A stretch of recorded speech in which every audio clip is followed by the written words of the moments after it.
My name is Elise Stefanik. I'm proud to say I was born and raised in upstate New York. I've seen firsthand how insiders in Washington have forgotten to fight for average small businesses like ours on Main Street. I want to change that because we deserve results.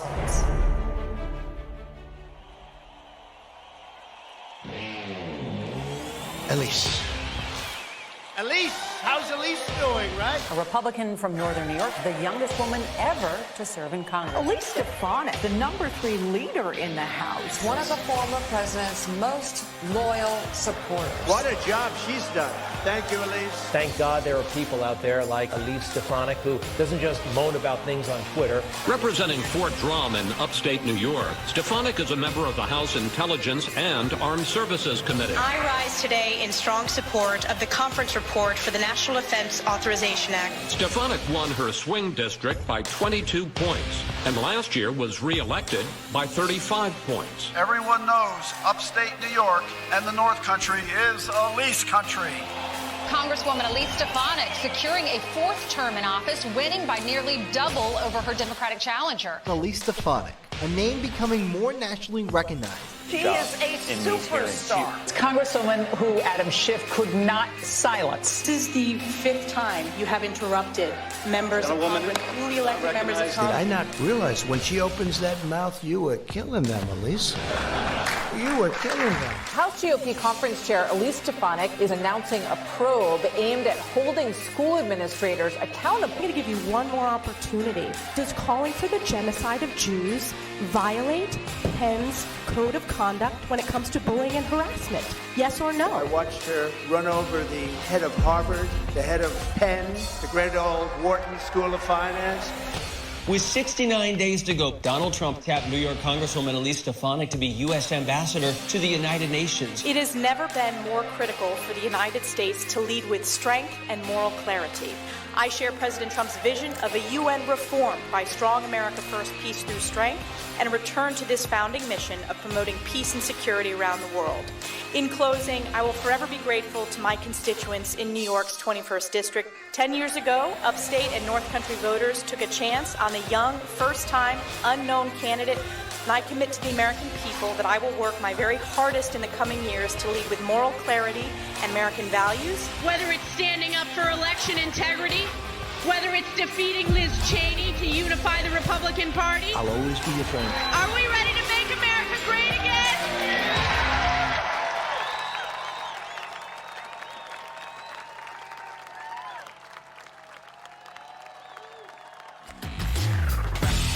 Ladies and gentlemen, please welcome U.S. Ambassador-Designate to the United Nations, Elise Stefanik.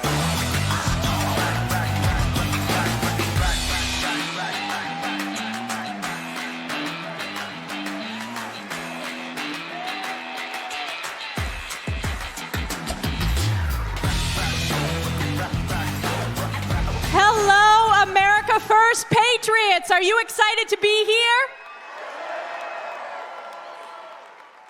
It is so great to be back at CPAC with the Republican trifecta, a Republican House, a Republican Senate, and of course, President Donald J. Trump in the White House.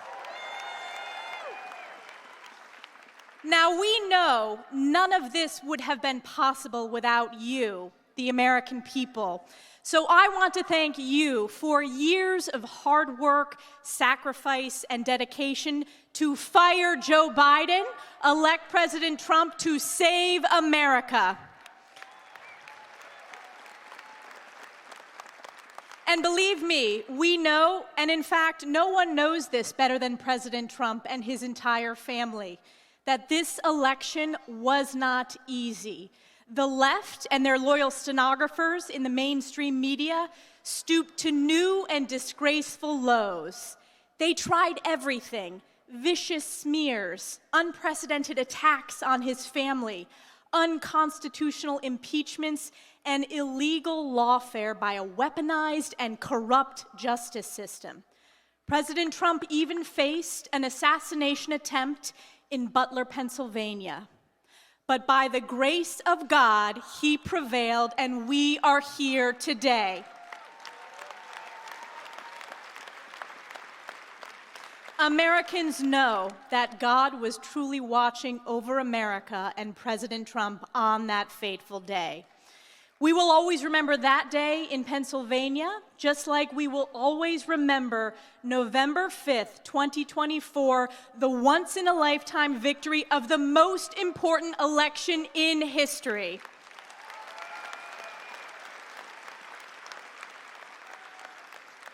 That was the day when President Trump delivered truly the greatest political comeback of all time, winning the popular vote with an overwhelming mandate to save America, a mandate to make America strong again, safe again, healthy again, wealthy again, and to once and for all make America great again. And President Trump has wasted no time delivering on the promises he made to the American people. He has already accomplished more in 4 weeks than Joe Biden did in 4 years. The tremendous results speak for themselves. On day one, President Trump signed hundreds of executive orders securing our border, deporting illegals, unleashing American energy, ending woke DEI policies, lowering prices, increasing accountability, and ushering in a new golden age for the American people.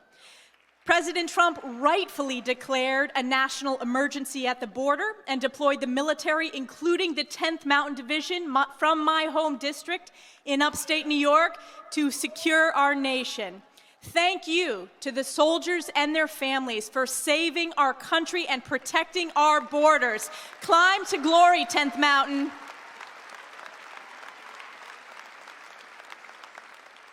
President Trump also signed into law the Laken-Riley Act, the first bill passed by our House Republican majority in Congress. President Trump has ended catch and release, restored Remain in Mexico, restarted building the wall, and rightfully declared cartels as foreign terrorist organizations. President Trump is not only securing our nation, he is rebuilding the broken and failed Biden economy of inflation, malaise, and weakness. President Trump is putting America first by demanding fair and reciprocal trade, unleashing American energy independence, cutting regulations, and demanding the government work for we the people as President Trump DOGE's wasteful, un-American spending. And this is because President Trump knows that a strong, safe, and prosperous America at home is a strong America abroad. Our economic security, our border security, our energy security is also our national security. And the world is watching as President Trump reasserts his America First, peace through strength foreign policy. And I'm so honored to have been nominated by President Trump to serve in his cabinet as the United States Ambassador to the United Nations as a part of this national security team. Our team is already hard at work on behalf of the President and the American people at Turtle Bay as I finish my work to enact his agenda in Congress on behalf of my constituents and the American people. When discussing this nomination with President Trump, the President shared with me that he sees great promise in the United Nations if it focuses on its founding mission of international peace and security. Just look at President Trump's record of international peace and security in his first term. He negotiated the historic Abraham Accords, the largest step to peace in the Middle East in over a quarter of a century. President Trump's maximum pressure campaign crippled Iran's capability to threaten instability in the region. His administration marked the only time that Putin did not invade another country. And there is no question that President Trump is the president of peace and deserves the Nobel Peace Prize for the historic achievements of his first term alone.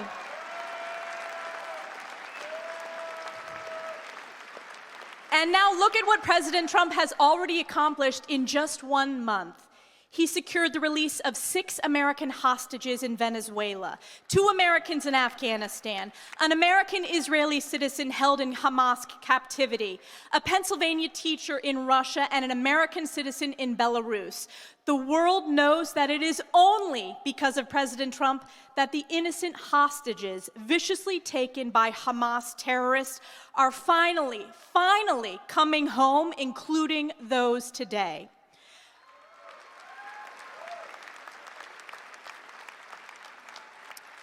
And President Trump is already effectively working to bring peace to the Russia-Ukraine war to stop the bloodshed. He's restored maximum pressure on Iran and redesignated the Houthis as a foreign terrorist organization.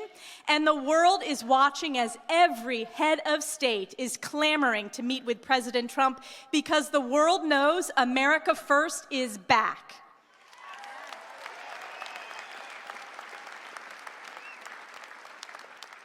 And at the UN, we are already at work with President Trump delivering results. We left the WHO, which covered up the truth about COVID. President Trump terminated the America Last Paris Climate Agreement. President Trump rightfully withdrew from the UN Human Rights Council that is a corrupt farce run by the worst abusers on the planet. The Trump administration imposed sanctions on the International Criminal Court, an illegitimate court fueled by raging anti-Semitism and anti-Americanism.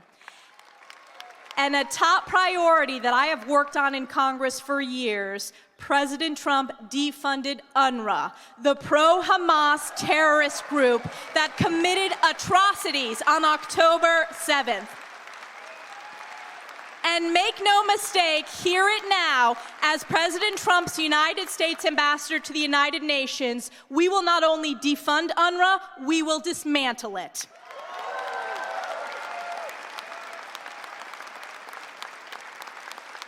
President Trump also reinstated the Mexico City policy to ensure our hard-earned U.S. taxpayer dollars do not support foreign organizations that perform or promote abortions around the world.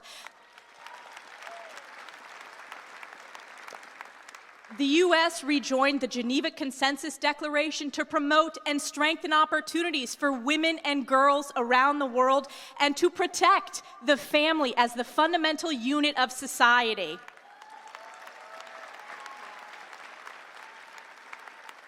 And of course, our U.S. embassies have been instructed to fly the beautiful American flag and only our American flag.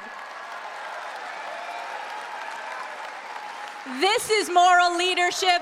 This is strong leadership. This is President Trump's America First, peace through strength.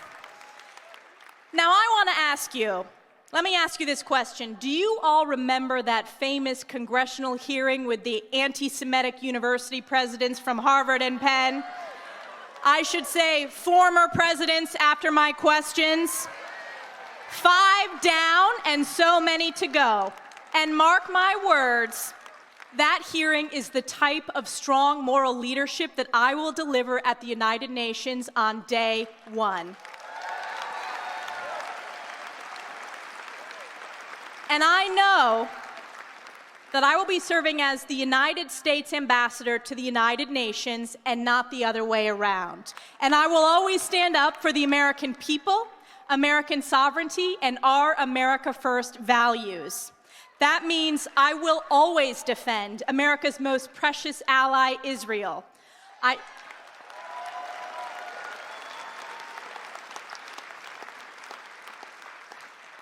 led the charge to expose the rot of anti-Semitism on college campuses, and I will lead the charge on behalf of President Trump to root out the rot of the true den of anti-Semitism, and that is the UN.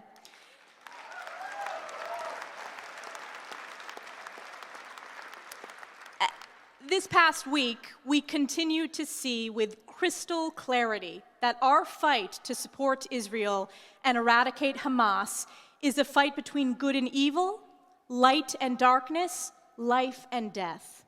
The hearts of the world shattered to learn the horrific fate of hostages Oded Lifshitz, Shiri Bibas, and her 2 precious sons, Kafir and Ariel. The world must never forget that Hamas terrorists savagely murdered over 1,200 innocent civilians, including women, children, the elderly, and babies, and took hundreds hostage, committing unspeakable atrocities against humanity on October 7th and thereafter. And as we learn more about Hamas's evil murder leading to this devastating loss of life of these innocent victims, we must be reminded that this must not be Israel's fight alone. It will never be Israel's fight alone. The absolutely heinous display of Hamas terrorists parading the coffins of murdered Israeli babies and lying about the remains of their mother to the cheers of a barbaric, animalistic pro-Hamas mob is an affront to all of humanity. And it has never been more important to show the world's unequivocal support for Israel, and it is clear that under President Trump's leadership, America stands steadfast in support of Israel and the Jewish people, and we will not rest until every hostage is brought home and Hamas is eradicated.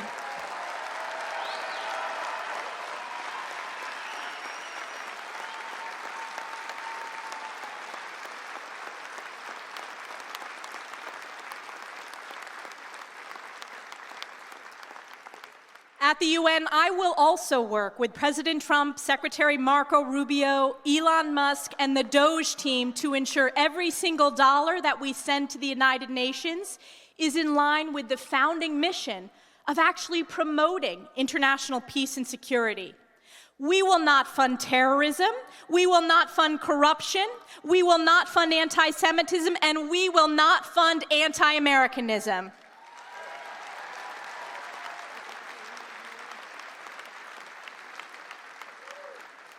The United Nations will hear loudly and clearly that President Trump's America First, Peace Through Strength agenda and record of results is back, and it is here to stay. President Trump has been relentless in pushing for a government that serves the interest of we, the American people, which is why he sent DOGE to protect our hard-earned U.S. taxpayer dollars. And let's take a moment to talk about DOGE, the Department of Government Efficiency. This initiative is as common sense and America first as it gets. And yet Democrats and the left mainstream media have spiraled into an utter state of panic, calling President Trump and Elon Musk a threat to democracy, when the truth is, DOGE is a threat to the swamp's bureaucracy. DOGE is draining the swamp just like President Trump said he would. And how about this? I think we need a global DOGE. We must expose the reckless and anti-Semitic and anti-American spending at the United Nations, and we will.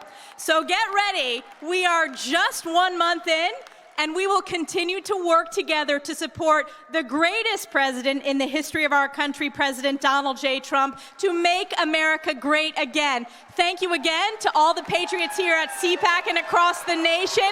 God bless you, God bless President Donald J. Trump, and God bless the United States of America. Thank you.